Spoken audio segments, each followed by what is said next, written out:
Parker's World. Okay, let me start over. Okay, so if this outfit looked familiar and her outfit looks familiar, that's because I'm probably gonna record like 2 or 3 videos today, so that way I won't have to worry about it. So this video will be our labor and delivery. Okay, so my water just broke and I am getting ready to go to the hospital. I am nervous because my husband is getting ready to get on the plane, so he's not here yet. His plane does not land until 11 o'clock tonight.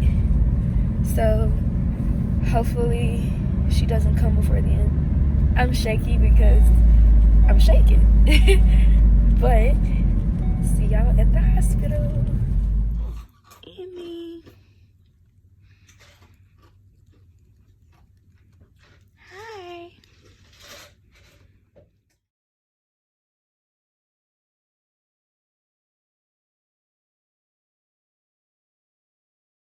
I had my daughter February 12th, which was almost 2 months ago. It'll be 2 months next week.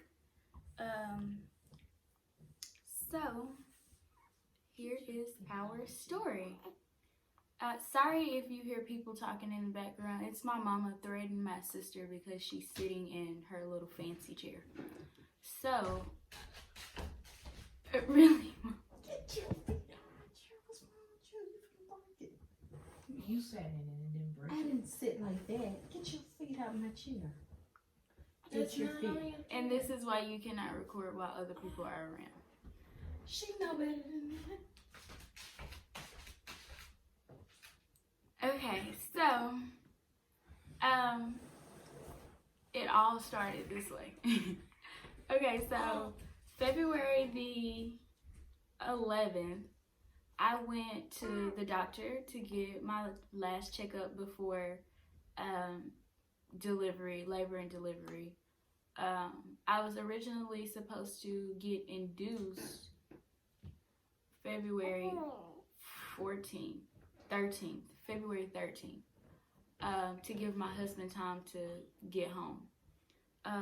But when I went to the doctor's office on February the 11th, the doctor was like, have you been having any contractions or anything like that? It's like, no, I haven't felt anything. And he's like, okay, well, I'm going to check you out anyway. So he did the little, whatever doctors do. And he was like, oh, you're 3 centimeters dilated. You haven't felt anything? And I was like, no, what does the contraction feel like? He was like, a really bad cramp. And I was like, yeah, no, I haven't felt anything. And then they prepped me for labor and delivery, gave me all my papers, and were like, yeah, you're probably going to have this baby by tomorrow. So just be prepared. Go home. If you haven't packed your bag, and do everything you need to do because she's going to be here soon. But I didn't pay any attention to it. I'm like, I'm going to get induced. I don't have to worry about this. So, I went home that evening and just kind of like took it easy because I didn't want her to come before my husband could get back. So yeah, I took it easy that day. The next day, which was February 12th, I got up to, just lounge around, and then I went upstairs to pack my hospital bag. And I packed my hospital bag, and then I grabbed my laptop, and I came back downstairs and sat on the couch, and I was in the middle of filling out scholarships for the fall, and it was just like I just started peeing on myself. That's what it felt like. It wasn't pee, but I felt like I was peeing on myself, and it was just like a little bit. So I was like, dang, I can't hold my pee anymore.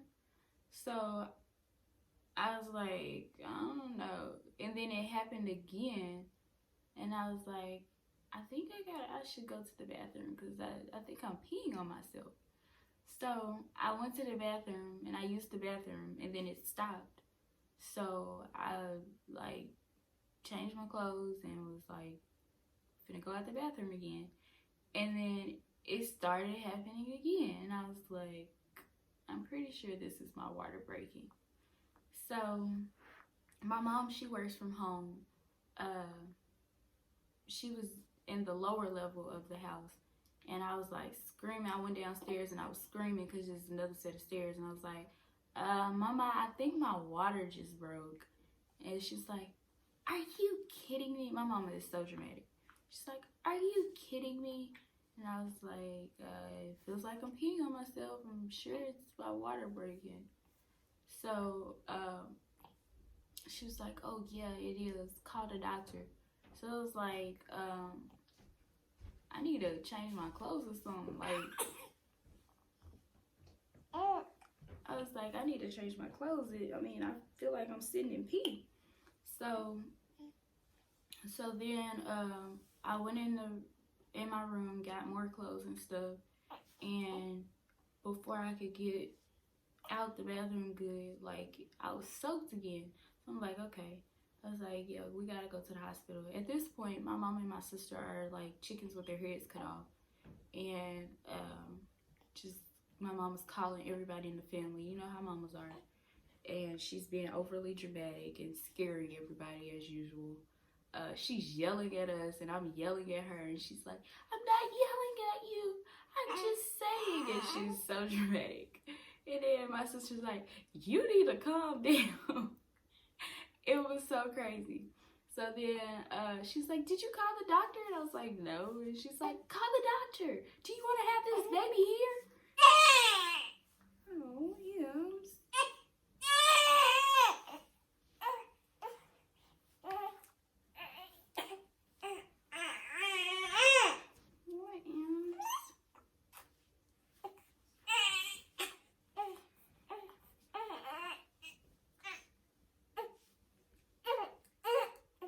You don't want it?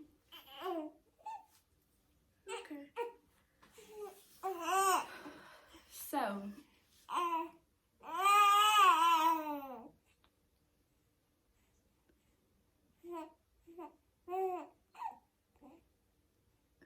So then I called the doctor's office, and the nurse at the doctor's office was like, what does it feel like? And I told her, and she's like, okay, yeah, go to the hospital. Don't forget to take your papers.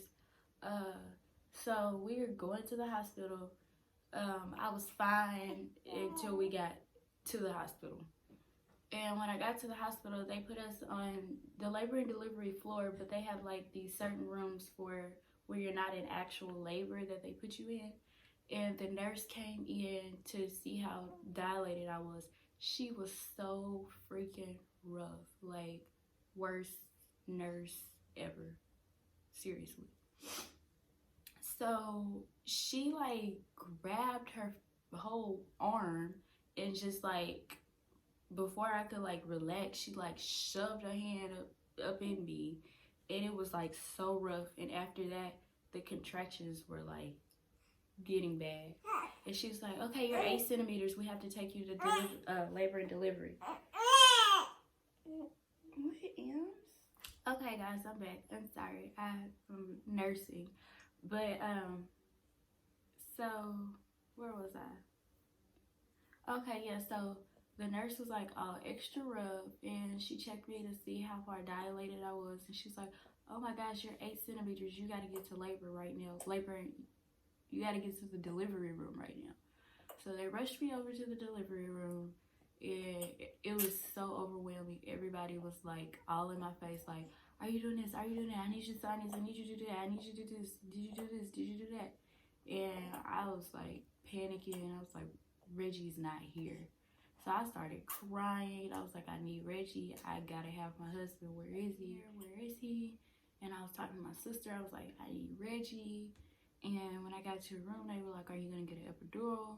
It's like, you're almost there. Like, you're finna have this baby. You don't have to get one, but if you want one, we can give you one.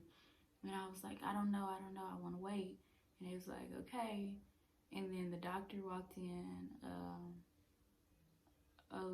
No, before the doctor came in, the anesthesiologist was like, if you don't get it now, you can't get it. Because you like literally about to start pushing.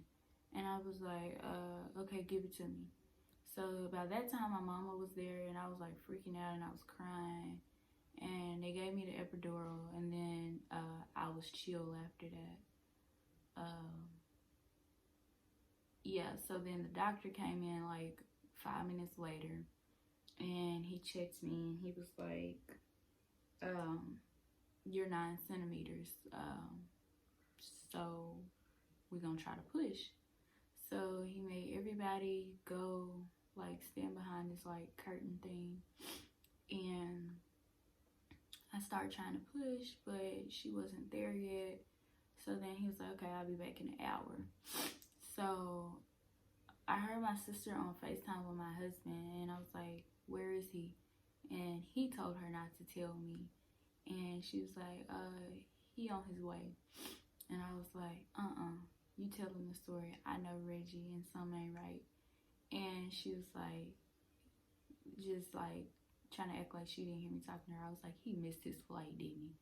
And it was like, it's okay, Haley, it's okay. And I was like, this dude missed his flight. So my mama and them was trying to get my husband another flight, and everybody was just like trying to keep me calm and all of that. So then like the doctor came back, and he was like, it's time to push. So I started pushing, and as I was pushing, I heard him say that the umbilical cord was wrapped around my baby's neck. So then I'm like freaking out, and I'm scared, and I don't know if it's normal for them to give you oxygen when you're in labor and delivery, but they gave me oxygen, so I'm like freaking out even more. I'm like, dang, am I not breathing? Can I not breathe? Like, I'm like, what's wrong? So then, like I was saying, yeah, so at that point, I was worried about, like, am I dying? Like, what's going on? And then, eventually, they got the baby out, and my mom was, like, crying and everything. And the doctor was like, do you want to see your baby? And I was like, no, because I thought something was wrong with her. And I just wanted them to help her. And I was like, no. So the nurses took her, and my sister was like, she's okay, Haley, she's okay. And I was like, well, what's wrong with me? And my sister was like, nothing is wrong with you, everything's okay. And I was like, well, why is she crying? And my sister was like, just ignore her. So they got me stitched up and everything, and yeah, that was that. My husband ended up getting in the 2 days later. Yeah, he got here on the 14th, and he got to the hospital right before we got released. It was like so hectic. It was so much going on. I feel like labor and delivery really wasn't that bad. I think what made it bad for me was I'm a nervous person. My husband wasn't there, and I didn't want to have her without him, because I didn't want him to miss it. It's both of our first kid. Like, I didn't want him to miss it, and I didn't want to do it without him.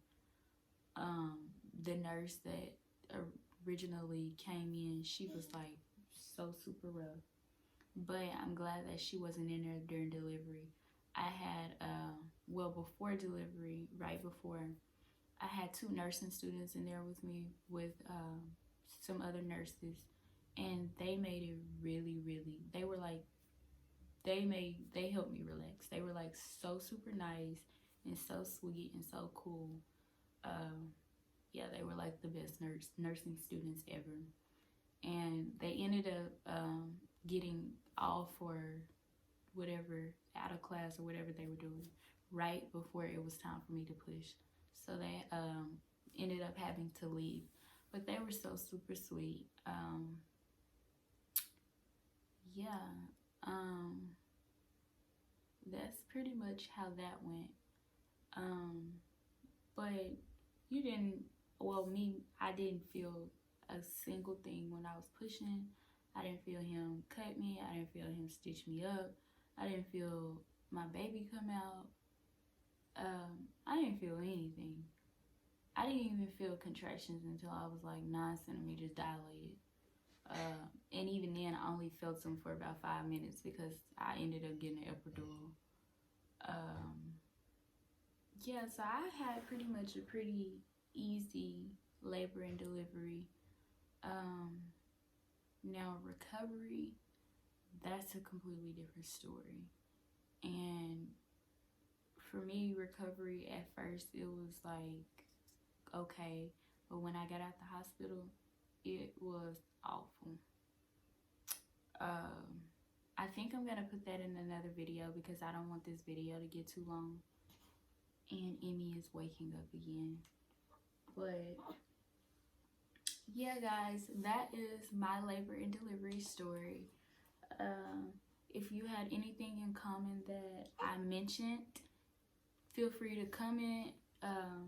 Tell me about it. You could DM me on Facebook or Instagram or anything like that.